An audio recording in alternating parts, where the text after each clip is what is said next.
여러분 안녕하십니까? 바로온 TV 옴부즈맨의 김승재입니다. 지난주에도 연합뉴스 TV에선 다양한 뉴스들을 발빠르게 보도해드린 바 있는데요. 먼저 한 주간의 주요 뉴스부터 만나보시겠습니다. 주문, 피고인을 징역 5년에 처한다. 대한민국에 충성하는 경호처 소속 공무원들을 사실상 사병화한 것입니다. 당연히 항소를 할 겁니다. 전두환 노태우 세력에 의한 단죄보다 더 엄정하게 단죄함으로써 사형을 구형합니다.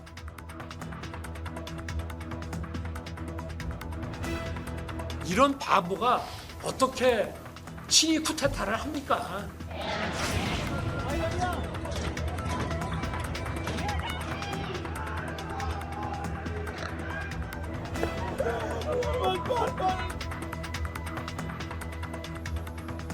We'll be hitting them very hard where it hurts.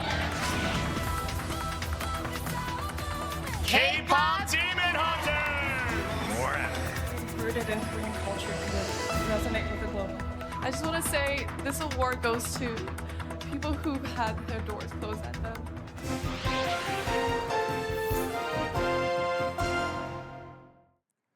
한 주간 보도 내용을 짚어보는 연합뉴스 TV를 말한다 안지연입니다. 평소 복용하는 약을 섭취한 후 운전을 하다가 사고로 이어져 처벌받는 사례가 증가하고 있습니다. 졸음이나 집중력 저하 등을 유발하는 약물을 복용한 뒤 운전대를 잡은 사례가 늘어나면서 관련 사고에 대한 우려가 커지고 있습니다. 경찰청은 이에 대한 처벌을 강화하겠다고 밝혔는데요. 지난주 연합뉴스 TV의 관련 보도 살펴보겠습니다.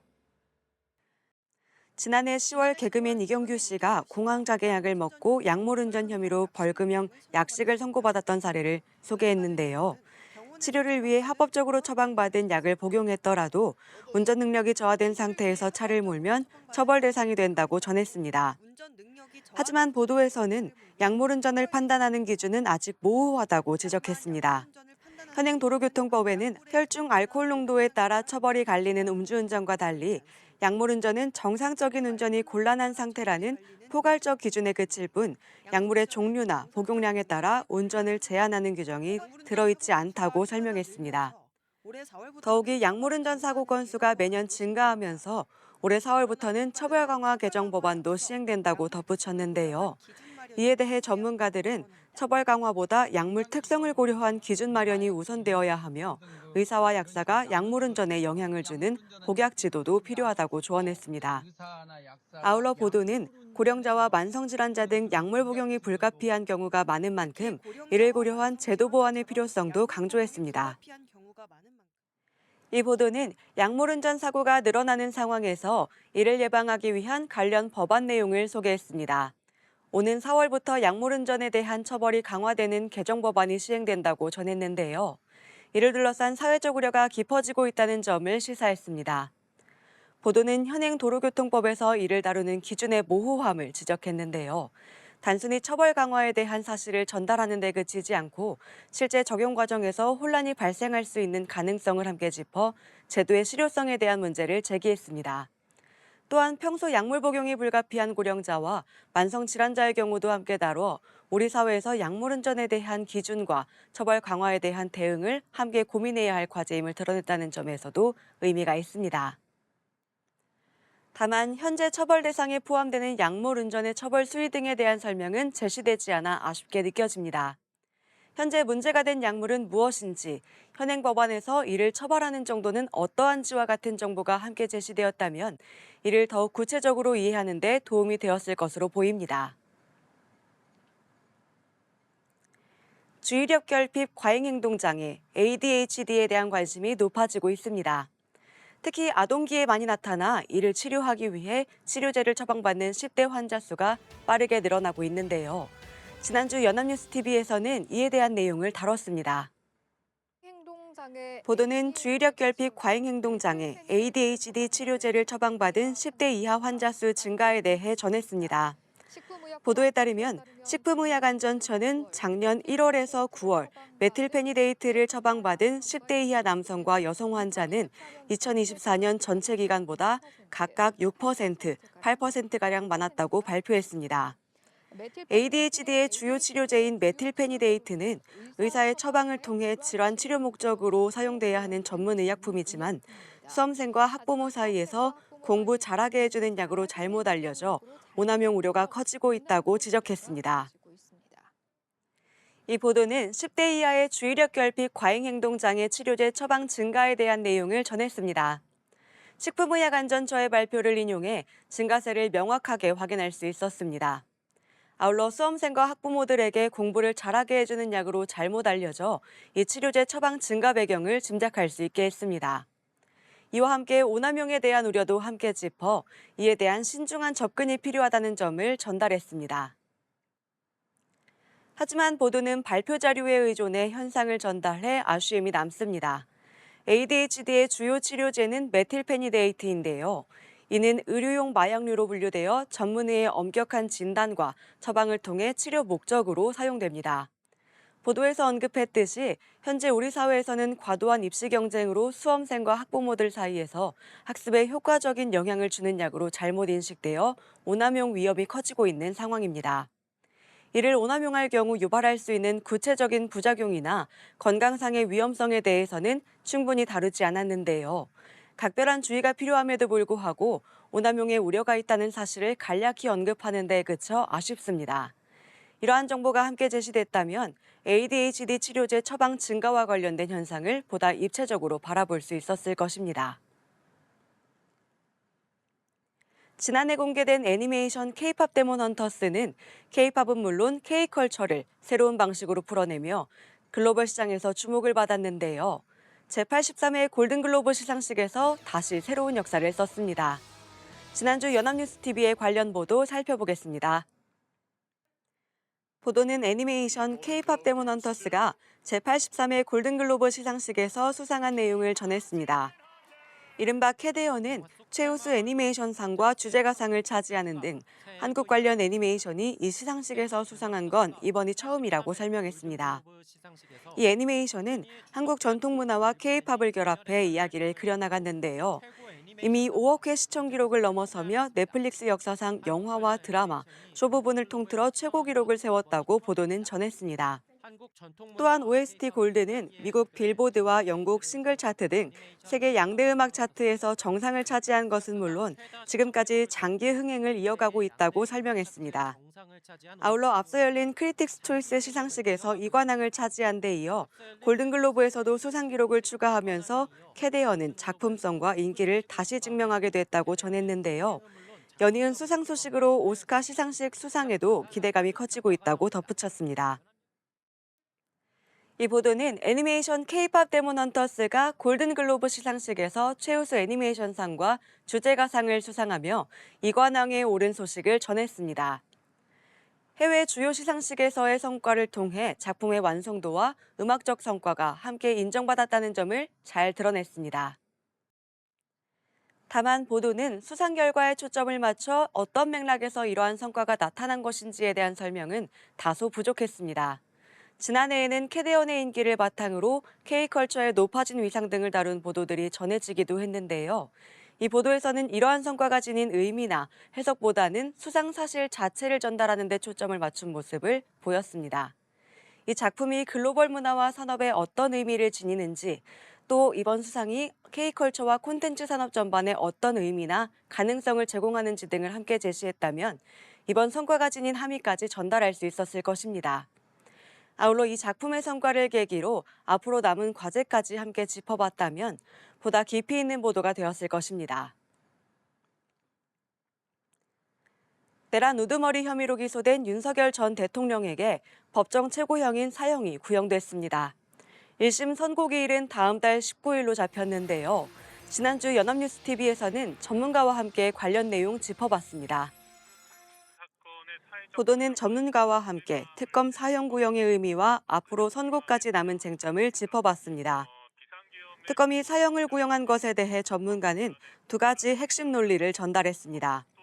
비상계엄과 내란 행위가 헌정 질서를 훼손하고 사회의 극심한 혼란과 피해를 초래한 중대 범죄라는 판단과 수사와 재판 과정에서 사과나 반성 없이 책임을 회피해 감형 사유가 없으며 오히려 가중 사유만 있었다고 설명했습니다. 구형량을 정하는 과정에서 사회적 파장이나 사회적 여론을 충분히 감안해 이 같은 구형을 하게 됐을 것이라는 분석도 덧붙였습니다. 또한 재판 과정에서 변호인들과 피고인이 보인 태도도 특검이 좀 더 강한 구형을 하게 만든 원인으로 작용했을 것이라고 덧붙였습니다. 이 과정에서 피고인들의 변호사들이 긴 시간 최후 진술을 펼쳐 이목을 끌었는데요. 형사재판에서 변호인의 핵심 역할은 피고인에 대해 재판부의 긍정적 인식을 형성하는 것이지만 최근 재판에서 변호인들의 행동이 피고인에게 실질적으로 도움이 되었는지에 대해서는 의문이라고 언급했습니다. 이는 재판 중계가 허용된 상황에서 선고 결과보다는 여론 형성과 지지층 결집에 무게를 더 둔 전략으로 보여 효과적인 변호라기보다는 다른 목적이 앞선 행동이라고 해석했습니다. 이와 함께 전문가는 두 가지 핵심 쟁점이 윤 전 대통령의 운명을 가릴 것이라고 설명했는데요. 12.3 비상계엄이 법적으로 정당한 요건을 충족했는지 여부와 요건을 충족하지 못할 경우 해당 행위가 내란, 즉 국헌문란이나 폭동에 해당되는지에 대한 판단이 중요하다고 전했습니다. 이 두 가지가 모두 인정되면 중형이 불가피하고 재판부가 윤 전 대통령 측의 주장이나 선례를 근거로 특검의 논리에 일부 타당하지 않은 점이 있다고 본다면 판결에 변수가 생길 수 있다고 분석했습니다. 한편 윤 전 대통령의 반성 없는 태도가 앞으로의 선고에 어떤 영향을 줄 수 있는지에 대해서도 짚어봤는데요. 윤 전 대통령은 자신의 행위에 대한 정당성과 타당성을 부여한 상태이기 때문에 앞으로도 정치적 수사, 정치적 재판, 정치적 편향성의 의미를 부여하기 위해서라도 본인이 사과하는 행위는 하지 않을 것으로 예상한다는 견해를 전했습니다. 12.3 비상계엄 선포 이후 443일, 기소 후 389일 만에 결심 공판을 끝으로 내란 우두머리 혐의 재판이 마무리됐습니다. 특검 구형의 의미와 재판부가 어떤 결론을 내릴지에 대해 전문가의 시각을 통해 종합적으로 정리해 시청자가 핵심을 이해하는 데 도움을 줬습니다. 통상적인 형사재판에서 변호인의 역할을 설명하며 이번 재판 과정에서 보인 변호인들의 태도를 짚었는데요. 법정에서 벌어진 장면을 그대로 전하는 데 그치지 않고 그 행동이 갖는 사회적, 정치적 의도 등을 분석해 보도의 깊이를 더했습니다. 아울러 선고를 앞두고 남아있는 핵심 쟁점을 정리해 재판부가 어떤 부분을 판단하게 될지 시청자들이 미리 파악할 수 있도록 한 점도 긍정적으로 평가할 수 있습니다. 다만 전문가 인터뷰 시 제공되는 자막은 아쉬웠습니다.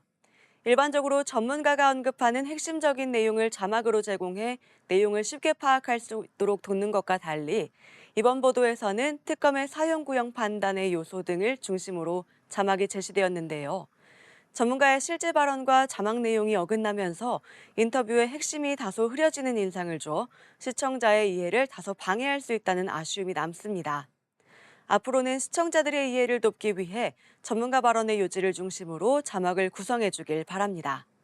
지금까지 연합뉴스TV 시청자평가였습니다.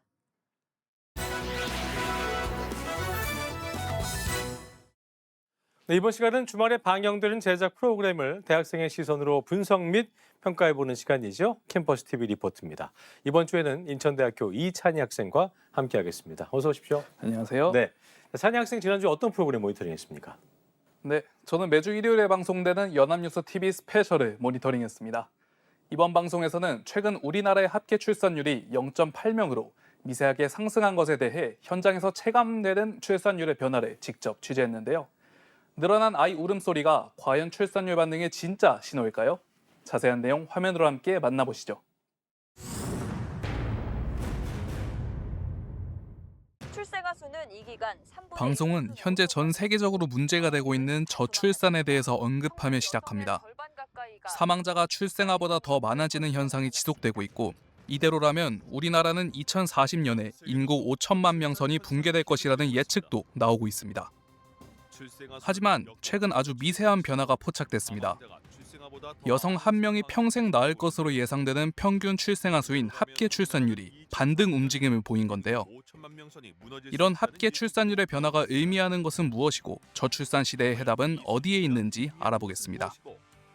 올해 38살의 김아영 씨. 원래 아이를 좋아하지 않아 결혼 후에도 딩크족으로 직장에서 자리를 잡아가며 자신의 위치에 만족했던 아영 씨는 안정적으로 가정이 이루어지다 더 시간이 흐르기 전에 아이를 낳아보는 게 어떨까 생각했다는데요.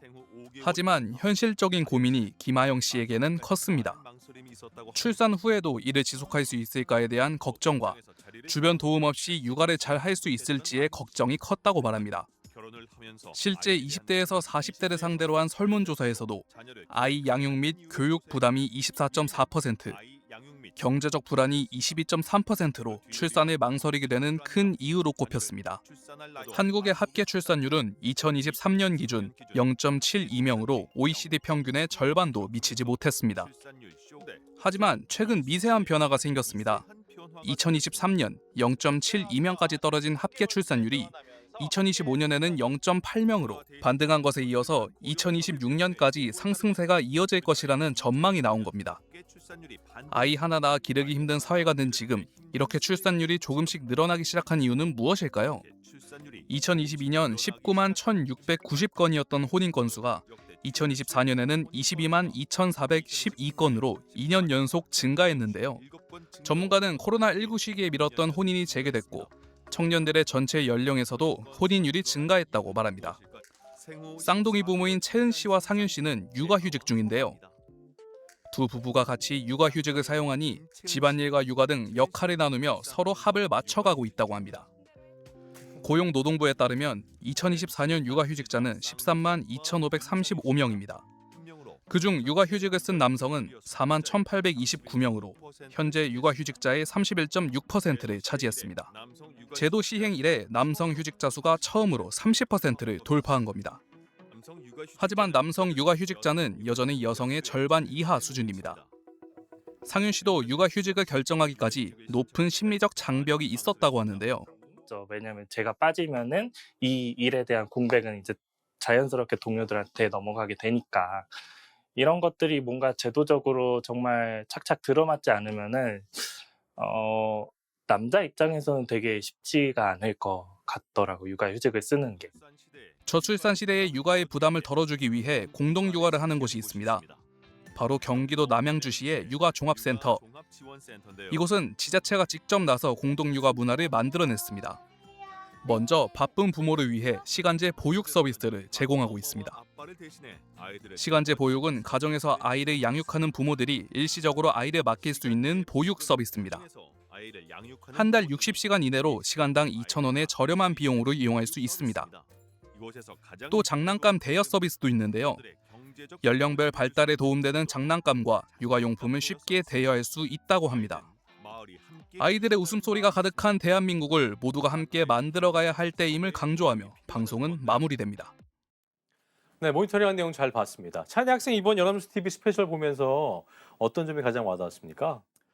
네, 취업이 우선인 저와 같은 학생들에게 출산율 반등 소식은 반가우면서도 무겁게 다가오는데요. 네. 영상 속 아빠 육아휴직과 지자체의 돌봄 지원들을 보면서 출산이 개인의 용기가 아니라 사회구조적 뒷받침이 될 때 비로소 미래도 그려질 수 있음을 느꼈습니다. 0.8이란 수치상의 반등을 넘어 청년들이 안심하고 육아할 수 있는 구조적 변화가 계속되길 바랍니다. 네. 저도 육아대대한 사람으로서 안심 육아의 틀을 기대해 보겠습니다. 지금까지 인천대학교 이찬희 학생이었습니다. 고맙습니다. 감사합니다.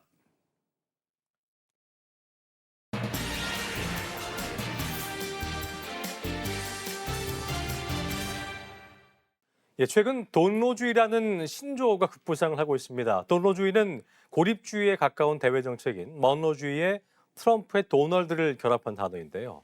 서반구에서 중국과 러시아의 접근을 차단시킨다는 트럼프식 고립주의 정책을 의미합니다. 미국의 이 같은 돈노주의 행보 속에 우리 언론은 자극적인 중계나 단편적인 해석에 머물러 있는 것은 아닌지 오늘 TV와 비평에서 자세히 짚어보겠습니다.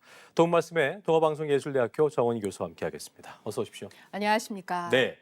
최근에 이 베네수엘라 마두로 대통령 축출부터 시작해서 그린란드 병합 구상까지 이전에 보기 어려운 일들이 좀 벌어지고 있는 상황인데 미국의 이른바 돈노주의 노선이 더욱더 노골화하고 있는 것 같습니다. 제가 잠시 언급하긴 했습니다만 이에 대한 수많은 보도가 이어지고 있는데 관련해서 좀 짚어주시죠. 예.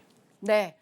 참으로 걱정스러운 상황입니다. 여러 언론에서 이 앞에 말씀하신 돈노주의를 보도하고 있는데요. 네. 이 미국의 돈노주의는 트럼프 미국 대통령의 외교 정책의 기조를 나타내는 신조어입니다. 예. 19세기 미국의 먼로 독트린에서 착안을 해서 도널드 트럼프 대통령 이름의 앞글자인 돈과 먼로 독트린의 로를 결합한 말입니다. 예. 경북 메일의 보도에 따르면 미국의 이익을 최우선하는 정책과 해외 개입을 최소화하고 국내 문제 해결에 집중하는 고립주의, 그리고 자국 산업 보호를 위한 무역 장벽 올리기와 국제 협력보다 미국의 단독 결정을 우선시하는 일방주의 등이 돈노주의의 큰 흐름입니다. 최근 트럼프 대통령은 유엔 산하기구 포함 총 66개 국제기구에서 미국이 탈퇴하거나 또 지원을 끊기로 한 내용의 대통령 각서에 서명을 했습니다. 얼마 전 미국은 군부대를 동원 이 베네수엘라 대통령을 한밤중에 체포를 해서 전 세계를 큰 충격에 빠뜨렸었죠. 예. 미국의 이런 행동을 두고 중국과 러시아 등이 국제법을 위반했다는 비난을 하고 있지만 미국은 국가 간 전쟁이 아닌 이 마약 조직의 수괴인 국제 범죄에 대한 응징이라며 반론하고 있습니다. 또 덴마크령 이 그린란드를 자국령으로 삼으려는 미국의 야욕이 노골화되고 있죠. 서울경제는 이 돈노주의 배경에 대해서 미국이 전 세계에 애매하게 개입해 이 막대한 손실을 보기보다는 서방부에서 확실하게 리더십을 회복하겠다는 것으로 파악했습니다. 이는 트럼프 대통령의 정치적 기반인 미국을 다시 위대하게가 원하는 미국 우선주의와도 연결돼 있습니다.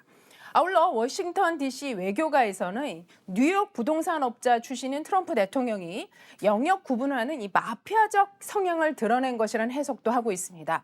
지국의 영역을 나눠서 서방부는 미국이, 아시아는 중국, 또 유럽은 러시아 등 강대국의 영향력을 인정하는 그림을 그리고 있다는 분석입니다.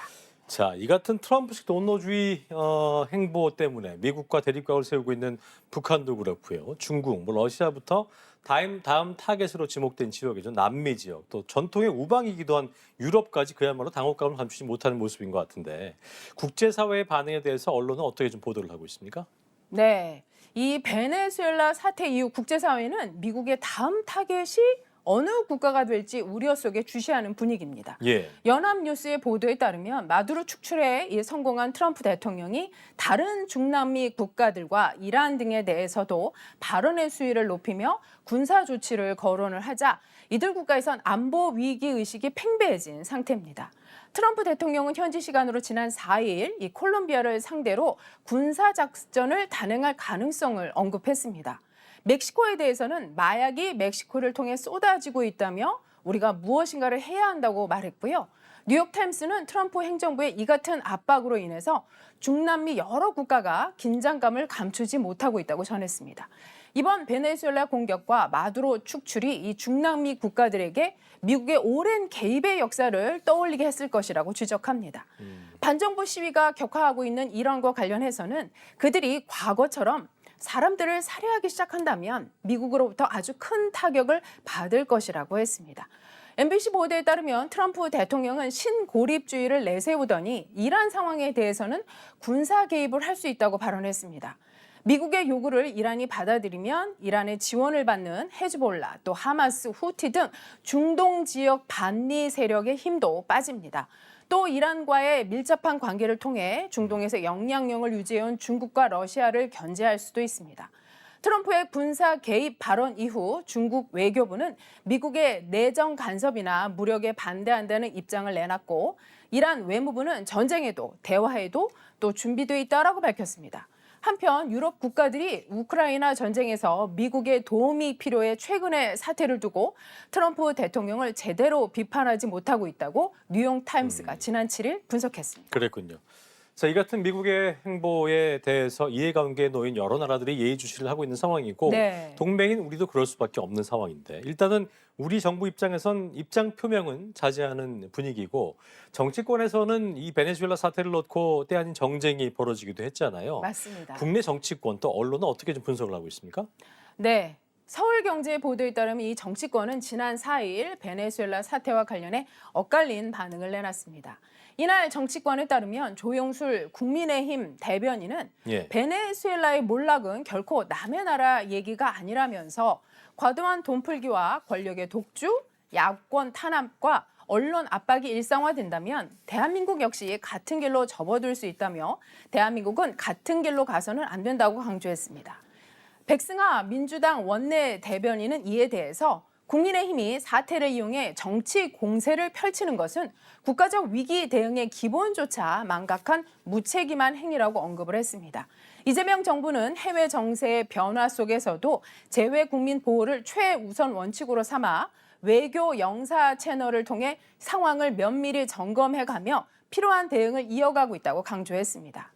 조국혁신단은 전날 논평에서 유엔 헌장을 정면으로 어긴 명백한 침략 행위라고 비판했습니다. 예. 베네수엘라 사태 이후 지난 5일 주요 일간지는 이 이슈를 사설로 다뤘는데요. 예. 대부분 마두로가 독재자임에도 국제법을 위반한 것으로 판단되는 미국의 행위에는 우려를 표했습니다. 그랬군요. 경향신문은 트럼프 불량 초강대국 시대 열었다라는 사설에서 트럼프 행정부는 유엔 헌장을 위반했으며 힘이 곧 정인 시대를 천명했다는 평가를 언급했습니다. 예. 동아일보는 트럼프 마두로 13년 독재 3시간 만에 무너뜨렸다라는 사설에서 베네수엘라의 석유 산업을 장악하고 경제적 이권을 챙기려는 의도라는 분석이 있다고 언급을 했습니다. 예.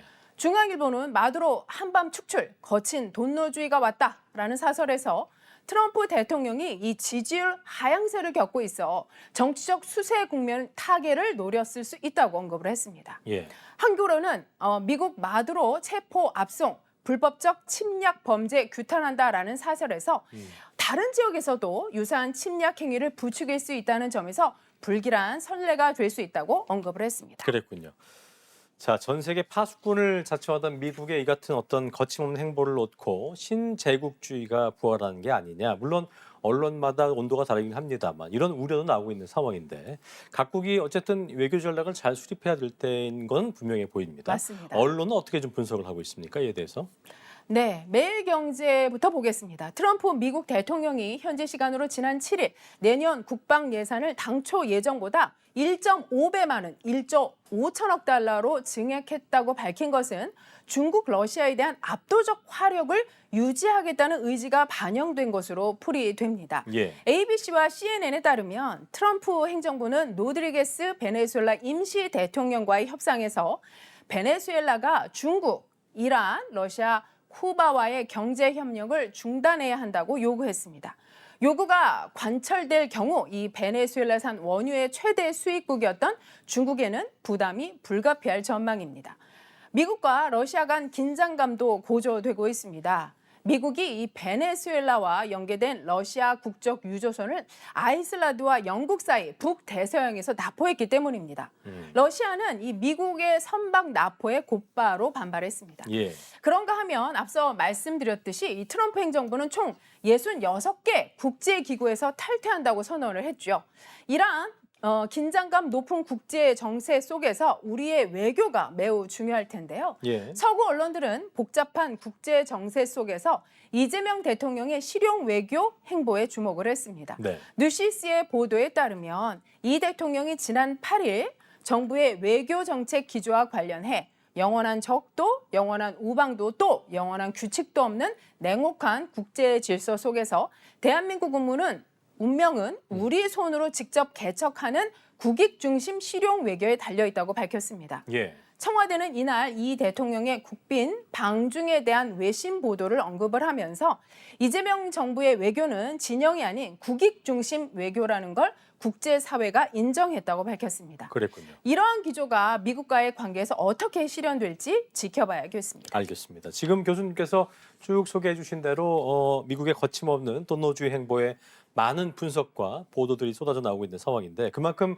언론의 역할이 굉장히 중요하다고 할 수 있겠습니다. 끝으로 한 말씀 듣고 마무리하겠습니다. 네. 이 트럼프 대통령의 돈노주의에 대해서는 트럼프라는 인물 중심 또 자극 중심의 여러 보도를 볼 수 있습니다. 예. 이 보도에서 트럼프의 개인의 발언 또 SNS 메시지, 돌출 행동에 초점을 맞추며 돈노주의를 언급하고 있는데요. 조금 더 자세한 분석적 보도가 필요해 보입니다. 그렇겠네요. 다음으로 글로벌 질서 변화에 대한 전략적 맥락을 찾는 것이 중요하겠습니다. 돈도주의 보도는 유엔 헌장 위배, 또 동맹 훼손이라는 규범적 평가에 머물고 있는데요. 실제로는 이 미중 기술 패권 경쟁, 또 반도체, AI, 에너지 공급망 재편, 국가 안보와 산업 정책의 결합이라는 장기 트렌드 속에서 이해해야 합니다. 예. 이를 간과하면 트럼프 대통령에 대한 단순 공포 프레임만 가중될 수 있습니다. 또한 한국을 포함한 산업 관점의 함의가 충분히 다뤄지지 않았습니다.